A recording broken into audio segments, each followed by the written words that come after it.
What would you do if your world came crashing down in an instant, out of the blue, totally unexpected? How would you react to the gut punch of blindingly cruel betrayal? Could you keep your wits about you when the love you'd given unconditionally to your spouse was spit on and treated worse than a die-hard Giants fan at Dodger Stadium? Would you keep your cool, blow a gasket, become violent, or just break down sobbing? Well, I can tell you from experience, you never know until you're in that moment, and I hope you never have to find out. My name is Tim Gibson, and exactly 1 year ago today, I found myself in that spot. I was standing just outside our bedroom. The door was ajar. My lovely wife of 6 years, Amber, was in the middle of a hot and steamy love session with my boss, Mr. Glenn Davis. Amber was a fine-looking woman, 5'7", short, cropped blonde hair with a lovely 32-year-old body. Like most couples, we fought and bickered with each other from time to time, but I adored her and thought we enjoyed one another as much or more than other marriages I observed. She never gave me a reason to suspect what I came upon that fateful day. Glenn wasn't some old slob. He was in his early 40s, fit and trim for a guy well into middle age. From where I stood, he was a decent size down below. Kneeling in front of him, she purred, looking up with adoration, as his hands held the back of her head steady while he did his thing. I was supposed to be on my way to Houston, but my flight out of Dallas was canceled at the last minute due to bad spring storms around the airport. I grabbed my phone, rebooked for first thing in the morning, and headed home thinking about a delightful evening with Amber. Now, with my mouth gaping open, I was trying to cope with the biggest shock of my life. For the next few minutes, I didn't retreat or advance. I just stood, frozen in despair, realizing the life I thought I had was over. Amber, you are such a good little girl. Do you get this sloppy and excited with Tim? He asked. No, baby, you are so much better than Timmy, she answered. It was so cliché that I thought I was watching an adult video, not seeing my wife having intimacy with my boss. After a couple of minutes, realizing they had no idea I was right outside the bedroom, I began to come to my senses. I started videoing them. I recorded about 3 minutes, which was the longest 3 minutes of my life. I then backed away quietly and went down to my home office in the basement and grabbed something out of my desk. Having taken all of 5 minutes to come up with a plan for the rest of my life, I crept back up the stairs and moved close to the door again. The action had stopped for the moment and the pillow talk had begun. Oh my Glenn, you're so terrible, but you always rock my world. I see stars when you are with me. She had one arm and one leg draped over him and was caressing his face. Amber, you are beyond amazing. I must tell you I was surprised at the Christmas party when you asked to see my office and then let me bend you over my desk while little Timmy was becoming an unknowing Yes, I do love him, and he treats me so well, but sometimes I need to be taken and just treated rough. I knew you'd do that to me the first time I laid eyes on you. Tim is sweet, but when you humiliate him, it makes me much more excited. I love what we do together. I hope you can keep sending him out of town on business. No worries there, sweet thing. He'll be our for many years to come, he replied. It was time to act. For better or worse, I put my rash plan into motion. I entered the bedroom and moved to the foot of the bed looking bewildered and hurt, trying my best not to appear to be a threat. Oh no, honey. Glenn, what are you two doing? Why are you having intimacy in our bed? Tears began to well up in my eyes as I tried to look devastated and defeated. At least for a moment, Amber was shocked and fearful. Oh, honey, what are you doing at home? Why didn't you call me? Glenn and I can explain. Please explain, I begged, staggering backwards and dropping into the armchair across from the bed. Why would the two of you do this to me? I asked in a whiny voice. Glenn picked up on this immediately. Well, Timmy, it is time you found out. Your wife is one beautiful woman who needs a good time. She may be your wife, but she's my affair partner, and there isn't anything you can do about it. Amber was lost for a second, but picked up on this. She smirked and jumped in. Yes, Timmy.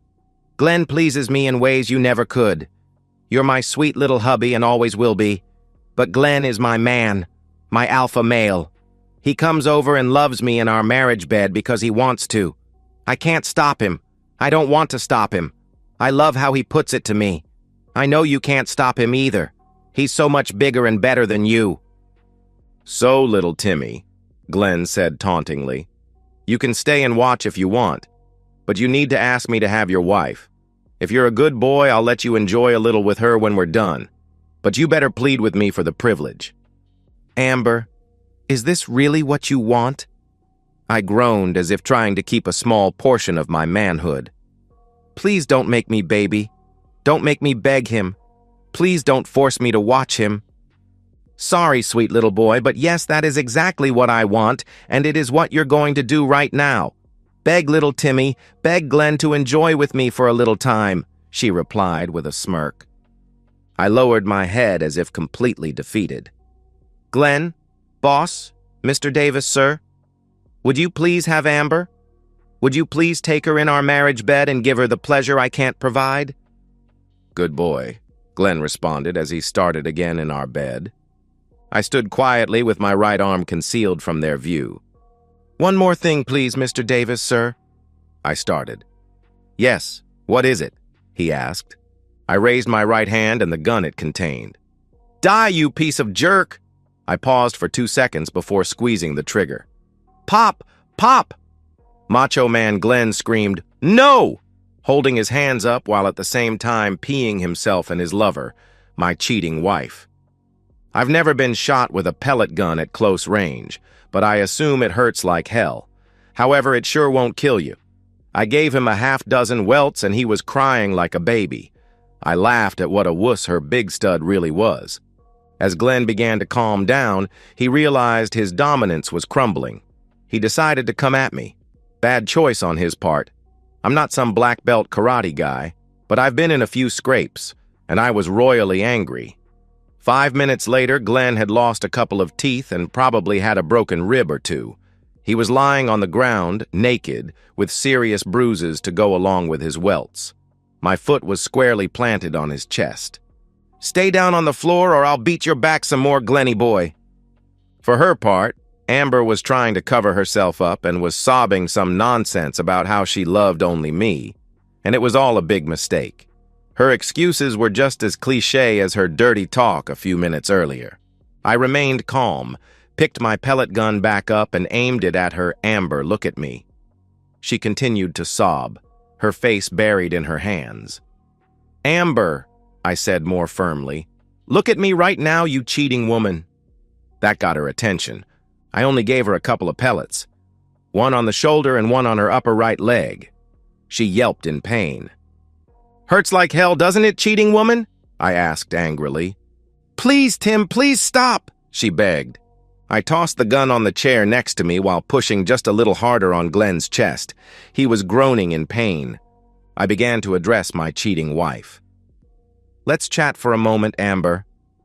However, Amber was still a bit hysterical and not focusing. Well, I thought, almost void of emotion, I guess we're going to have to do this the hard way. I walked over to the bed, grabbed her by the hair, lifted her face, and slapped her. I didn't smack her anywhere near as hard as I could have or wanted to, but enough to get her to settle down and pay attention. Amber, look at me and listen to me. She was truly shocked by my actions. I'd rarely, if ever, raised my voice at her and had never even considered laying a hand on her. She was beyond flummoxed. What, Tim? I'm listening, she said much more softly, her voice trembling with fear. Well, my dear, you've made quite a mess of everything. I thought we loved and adored each other, but clearly, I don't even know you.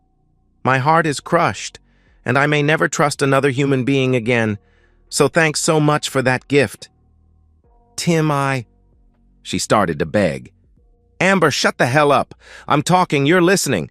After I go, you can talk to jerk Glenny boy here all you want. Going? Where are you going, Tim? You must stay here. We can move past this. I know you love me. She begged.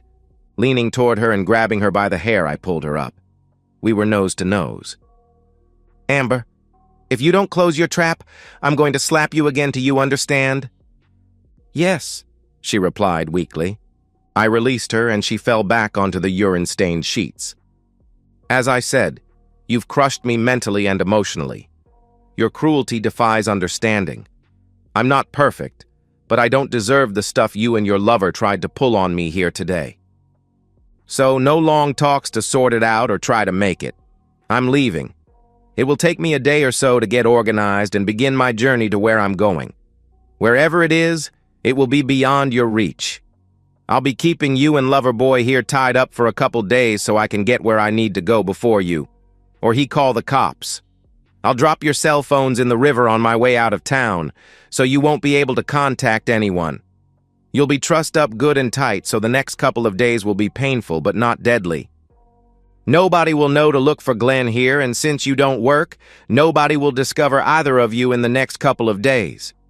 Once I'm out of harm's way, I'll let the cops know to drop by and release you. I'm sure at that point your wimp boyfriend will file charges. Hell, knowing now how little you love me, you'll probably try to have me arrested too. No worries, though. I'll be too far gone. Amber didn't respond. She just collapsed onto the floor and sobbed. The next 2 days were busy. Untie Amber so she can use the bathroom and tie Amber back up. Go to the bank, drain the accounts, sell her car, cash out my 401k, untie Amber to use the bathroom, tie Amber back up, research places to live, walk by stinking, crumpled Glenn and kick his manhood, have a beer. At the end of day 2, I was set.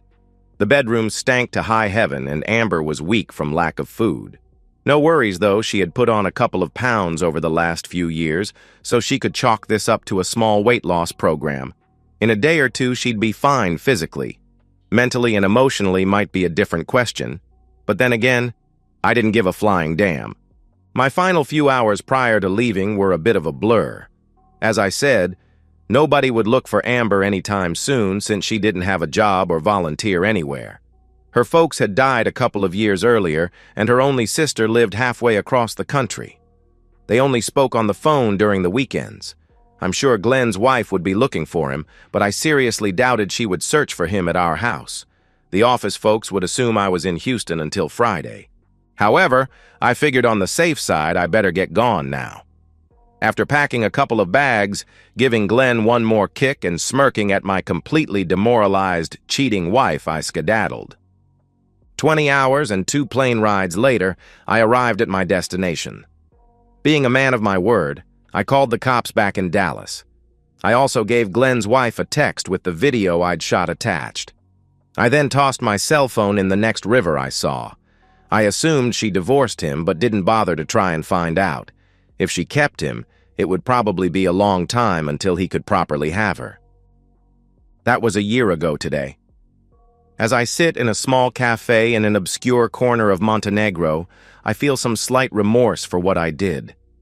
It was hateful and vengeful, but what they did was beyond cruel. As I said, I had about 5 minutes to decide how I was going to react, and it only took me about 5 seconds to determine being a humiliated husband and submitting to humiliation was not an option. Everything else flowed from that. Why Montenegro? Well, a couple of reasons. First, probably most people listening to this story will have to dig out a world map to even find where it is. And secondly, it is one of the nicer non-extradition countries you can get to with very little preparation. Once I settled in, I learned the people are friendly but not nosy. The climate is okay, and I'm even beginning to pick up on the language. And that's the end of today's story.